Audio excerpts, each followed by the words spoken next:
Problem से solution तक, astro तक, नो योर फेट। नमस्कार। एस्ट्रो तक के इस खास कार्यक्रम में आप सभी का स्वागत है, अभिनंदन है। मैं हूं पंडित दिवाकर त्रिपाठी। बात होगी आज मंगल के राशि परिवर्तन का क्या प्रभाव पड़ेगा तुला से लेकर के मीन राशि वालों के लिए, तुला लग्न से लेकर के मीन लग्न के जातकों के लिए। 9 मई 2023 दिन मंगलवार की रात में 4:30 के बाद भूमि भवन वाहन भाई बंधु मित्र यार दोस्त के कारक ग्रह, पराक्रम के कारक ग्रह, सैन्य तंत्र के कारक ग्रह मंगल का परिवर्तन बुध की राशि मिथुन से चंद्रमा की राशि कर्क में होने जा रहा है। चंद्रमा की राशि कर्क में जब जाते हैं मंगल महाराज तो नीच स्थिति को प्राप्त करते हैं, नीचत्व को प्राप्त करते हैं। तो क्या परिणाम देंगे तुला से मीन लग्न अथवा राशि वालों के लिए, कब तक के लिए? 30 जून 2023 तक, लंबी अवधि है। तो क्या परिणाम देंगे अपने नीच राशि में रहकर के, इसको जानेंगे। तो तुला राशि में, तुला लग्न में देखा जाए तो ये सप्तम दाम्पत्य जीवन, साझेदारी के क्षेत्र के कारक हैं और धन के भी कारक हैं, और धन भाव के कारक होकर राज्य भाव में जा रहे हैं। तो राज्य के क्षेत्र से जो लोग भी जुड़े हैं उनके लिए सकारात्मक परिणाम प्रदान करेंगे। साथ ही नई आर्थिक व्यवस्था के दृष्टिकोण से भी तुला राशि वालों के लिए, तुला लग्न वालों के लिए यह समय सकारात्मक होगा। मंगल धन के कारक होकर राज्य में है तो सरकार से धन लाभ होगा। आप कार्य क्षेत्र पर बढ़ोतरी करेंगे, अपनी सामाजिक प्रतिष्ठा में वृद्धि करेंगे, कार्य क्षेत्र में पुरस्कार प्राप्त कर सकते हैं, कार्य क्षेत्र में आपके कार्यों की तारीफ होगी। क्रोध पर नियंत्रण रखना है, क्रोध पर नियंत्रण नहीं रखेंगे तो पारिवारिक जीवन तनावपूर्ण हो सकता है। माता का स्वास्थ्य सुधरेगा, गृह और वाहन पर खर्च बढ़ेगा, अर्थात गृह और वाहन के क्षेत्र में प्रगति होता दिखाई दे रहा है। संतान पक्ष मजबूत बना रहेगा। अध्ययन अध्यापन में सकारात्मक परिवर्तन आएगा, सकारात्मक परिणाम प्राप्त होगा। लेकिन मंगल की दृष्टि लग्न पर पड़ेगी, आपके मूल राशि पर पड़ेगी, तुला राशि पर पड़ेगी, तो झल्लाहट बढ़ेगा, कंसंट्रेशन भंग होगा। तो आपके दाम्पत्य जीवन में क्रोध आपके लिए शत्रु साबित होगा, आप अस्थिर हो जाएंगे। तो स्थिरता बरतिए, हनुमान जी महाराज की उपासना करिए, प्रार्थना करिए, तो निश्चित तौर पर यह समय अनुकूल बरत जाएगा। तो वृश्चिक राशि की बात करेंगे तो लग्नेश होकर के, रोगेश होकर के, रोग के कारक होकर के, लेकिन लग्नेश भी भाग्य भाव में जा रहे हैं। देखा जाए तो वृश्चिक लग्न वालों के लिए भाग्य भाव के मंगल सभी क्षेत्रों में तो मजबूत होते हैं, लेकिन स्वास्थ्य की दृष्टि से कमजोरी आ जाती है। तो नकारात्मकता आ गया, मनोबल में कमी आ गई, थिंकिंग मोर इम्प्लीमेंटेशन लो वाली कहानी हो गई। पराक्रम बढ़ेगा, सामाजिक प्रतिष्ठा बढ़ेगा, भाई बंधुओं मित्रों यारों दोस्तों का खूब सपोर्ट मिलेगा। क्रोध बढ़ेगा, गृह और वाहन सुख में वृद्धि होगी, जमीन से जुड़ा कार्य आप कर पाएंगे, जमीनी विवाद हल होगा, खर्च खूब बढ़ेगा, यात्रा पर खर्च खूब होगा। तो स्थितियां तो ठीक है, लेकिन आपको अपना मनोबल ठीक रखना है, स्वास्थ्य ठीक रखना है। स्वास्थ्य पर खर्च होने की संभावना बनती हुई दिखाई दे रही है इस गोचरी परिवर्तन में, तो स्वास्थ्य पर आपको ध्यान देना है। मूल कुंडली के अनुसार मंगल को मजबूत करे रहिए तो आपको बहुत अच्छा परिणाम देंगे। अब हम बात करते हैं धनु राशि वालों के लिए। तो धनु राशि वालों के लिए मंगल पंचम के कारक होते हैं और व्यय के कारक होते हैं।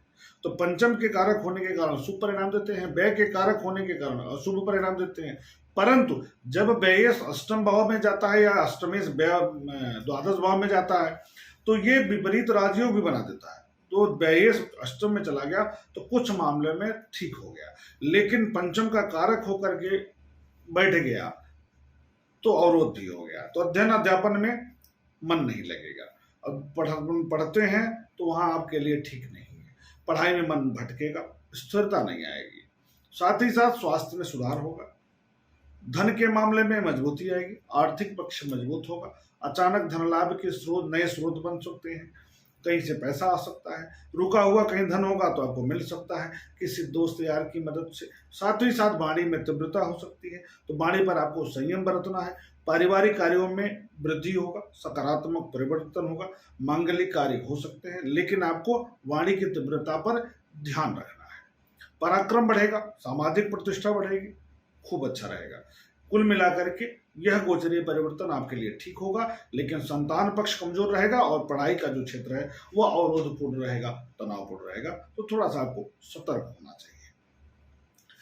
इस एड को स्किप करना तो बहुत मुश्किल है, पर लाइफ की प्रॉब्लम्स का सोल्यूशन ढूंढना आसान।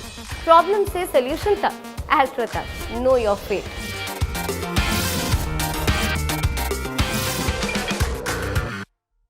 मकर राशि की बात करेंगे, लेकिन हम आपको एक सूचना दे दें कि पुनः लाइव कार्यक्रम में आपके प्रश्नों का उत्तर देने के लिए आ रहे हैं एस्ट्रो तक पर। तो आप अपने प्रश्न तैयार रखिए, कार्यक्रम को शेयर करिए और संभव हो तो अपने डेट ऑफ बर्थ इस कमेंट बॉक्स में जरूर भेजिए, जिससे प्रत्येक कार्यक्रम में हम 1 या 2 लोगों का प्रश्न सम्मिलित करेंगे, जरूर बताएंगे। तो किसका सम्मिलित होता है, कौन भाग्यशाली है, अपने कमेंट जरूर दीजिए। हमारे हर वीडियो में दीजिए, जो भी नए कार्यक्रम हम आपको दे रहे हैं उसमें आप अपने डिटेल जरूर दीजिए, डेट दीजिए, डेट ऑफ बर्थ दीजिए, टाइम दीजिए, प्लेस दीजिए, वो प्रश्न लिख करके हमको भेज दीजिए। तो कार्यक्रम में आपको सम्मिलित कर लेंगे, हम आपके प्रश्नों का हम देंगे जवाब। तो मकर राशि वालों के लिए मंगल सप्तम भाव में जा रहे हैं और सुख के कारक हो जाते हैं, लाभ के कारक हो जाते हैं। अच्छा परिणाम बहुत नहीं देते तो बुरा भी नहीं देते। मकर राशि में अच्छा परिणाम इसलिए देते हैं कि चतुर्थ के कारक हैं, सुख बढ़ाते हैं, लाभ बढ़ाते हैं, लेकिन एकादश के कारक होने के कारण सप्तम में जा रहे हैं, क्रोध बहुत बढ़ा देंगे। जीवन साथी के साथ संबंधों में तनाव में क्रोध का बड़ा रोल रहेगा, तो क्रोध आपको शांत रखना है, झल्लाहट नहीं आने देना है। झल्लाहट आपका काम बहुत ज्यादा खराब करेगा। झूठ नहीं बोलना है, ये सब सामान्य बातें हैं, लेकिन कर्म क्षेत्र बढ़ जाएगा। कर्म क्षेत्र में आप बहुत अच्छा परिणाम प्रदान करेंगे, बहुत सकारात्मक परिवर्तन करेंगे, खूब परिश्रम करेंगे, परिश्रम आपका बढ़ जाएगा और आपके कार्यों की सराहना भी होगी। दूसरी बात, मंगल की लग्न पर दृष्टि है, तो अगर आप शांत मन से रहेंगे तो आप में तेज बढ़ेगा, आकर्षण बढ़ेगा, आप बहुत कुछ ऊर्जा के साथ, नई ऊर्जा के साथ, बेहतरीन ऊर्जा के साथ कुछ सकारात्मक कार्य आप करेंगे। मंगल की दृष्टि आपके वाणी भाव पर पड़ रही है, तो परिवार में नया कार्य होगा, गृह और वाहन सुख बढ़ेगा, संभव है, लेकिन वाणी में तीव्रता के कारण खूब तनाव उत्पन्न हो सकता है, विवाद की स्थिति उत्पन्न हो सकती है। हाँ, इस बीच में झूठ आपको बहुत कम बोलना है। मंगल की दृष्टि पड़ रही है शनि की राशि पर और शनि महाराज पहले से बैठे हुए हैं, तो थोड़ा सा स्वास्थ्यगत तनाव भी आपको उत्पन्न होगा, विशेष करके पेट और पैर की समस्या, पाइल्स की समस्या, ब्लड रिलेटेड समस्या तनाव दे सकता है। जीवन साथी के स्वास्थ्य को लेकर के बिल्कुल सतर्क रहना है और विवाद नहीं करना है, विवाद से बचना है आपको। मूल कुंडली के अनुसार अपने लग्नेश को मजबूत किए रहिए, शनि को मजबूत किए रहिए, हनुमान जी को उपासना करेंगे तो यह जो गोचरीय परिवर्तन है सामाजिक दृष्टिकोण से बहुत बेहतरीन साबित होगा। अब बात करते हैं कुंभ राशि वालों के लिए। तो कुंभ राशि वालों के लिए पराक्रम के और दशम के कारक हो जाते हैं। दशम अर्थात राज्य भाव और भाई बंधु मित्रों का कारक हो जाते हैं। नीच राशि में जा रहे हैं, छठे भाव में जा रहे हैं, रोग ऋण शत्रु के भाव में जा रहे हैं, तो जाहिर सी बात है कि राज्य भंग योग बन गया और पराक्रम भंग योग बन गया। लेकिन नीच के हैं तो शत्रुओं पर विजय प्रदान कराएंगे, शत्रुओं पर विजय आप प्राप्त करेंगे। प्रतियोगी परीक्षाओं के लिए यह आपके लिए अनुकूलप्रद समय होगा, बेहतरीन होगा, लेकिन भाई बंधुओं मित्रों से कुछ गलत बात सुनने को मिल सकती है, वहां से कुछ नकारात्मक बातें आ सकती हैं सामने, कुछ कष्ट की स्थिति बनती हुई दिखाई दे रहा है। यात्रा पर खर्च बढ़ेगा, भाग्य का साथ आपको प्राप्त होगा, आप खूब परिश्रम करेंगे, पिता का सहयोग सानिध्य प्रेम बढ़ेगा, पिता की तरफ से कुछ उपहार प्राप्त कर सकते हैं, लेकिन यात्रा की में खर्च की भी स्थिति बनती हुई दिखाई दे रही है। लग्न पर दृष्टि जा रही है, इस कारण से क्रोध भी आपका बहुत बढ़ा रहेगा, तो क्रोध आपको ठीक रखना है। क्रोध क्या, झल्लाहट आएगी। झल्लाहट कब आएगी, जब आपके कार्य नहीं बनेंगे, और अगर आप झल्लाएंगे तो कार्य और बिगड़ेगा, इसलिए झल्लाहट नहीं लाना है, मन को स्थिर रखना है। जब मन को स्थिर रखकर कार्य करेंगे तो निश्चित तौर पर यह मंगल एक ऊर्जा का बोध कराते हुए आपको बहुत बेहतर परिणाम प्रदान करेगा, सकारात्मक परिणाम आपको प्रदान करेगा। अब बात करेंगे मीन राशि वालों के लिए, मीन लग्न वालों के लिए। तो मीन लग्न में मंगल परम राजयोग कारक हो जाते हैं। क्यों भाई?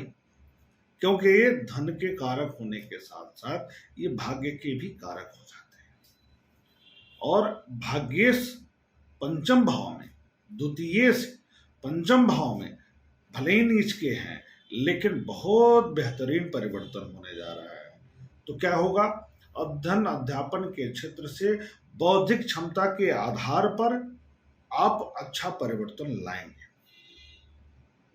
आय में वृद्धि करेंगे, आर्थिक गतिविधियों में सुधार होगा, आय के नए स्रोत बनेंगे, यात्रा पर खर्च बढ़ेगा, दूरस्थ यात्रा का भी आप अच्छा सदुपयोग कर पाएंगे, अच्छा उपयोग कर पाएंगे, लाभ की प्राप्ति कराएंगे।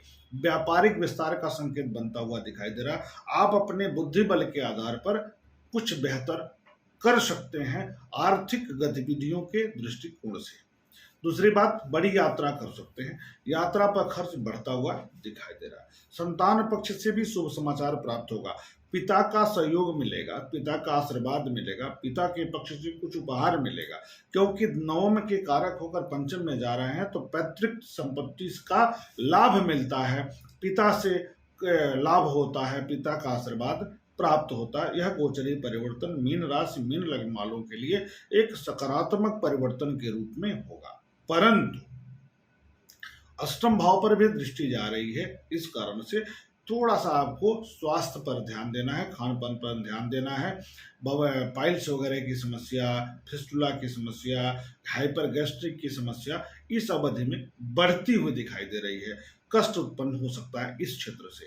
तो इसके लिए कैसे सुधारें? मूल कुंडली में मंगल की स्थिति के अनुसार आप उपाय करेंगे तो बेहतर परिणाम प्राप्त होगा।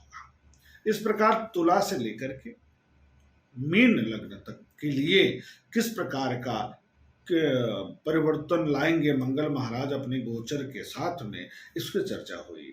आप लोग कार्यक्रम से जुड़े रहिए और प्रत्येक कार्यक्रम में कमेंट बॉक्स में अपने date of birth, time, place जरूर भेजिए, जिससे अब हम प्रत्येक कार्यक्रम में 2 लोगों की कुंडली सम्मिलित करेंगे। कौन भाग्यशाली हैं वो आप जाने। जुड़े रहिए एस्ट्रो तक से। बहुत बहुत धन्यवाद। शुभ नमस्कार। एस्ट्रो तक ऐप पर आपको मिलेगा भविष्य से जुड़े हर सवाल का जवाब। डाउनलोड कीजिए एस्ट्रो तक ऐप और चुटकी में जुड़िए इंडिया के बेस्ट एस्ट्रोलॉजर से।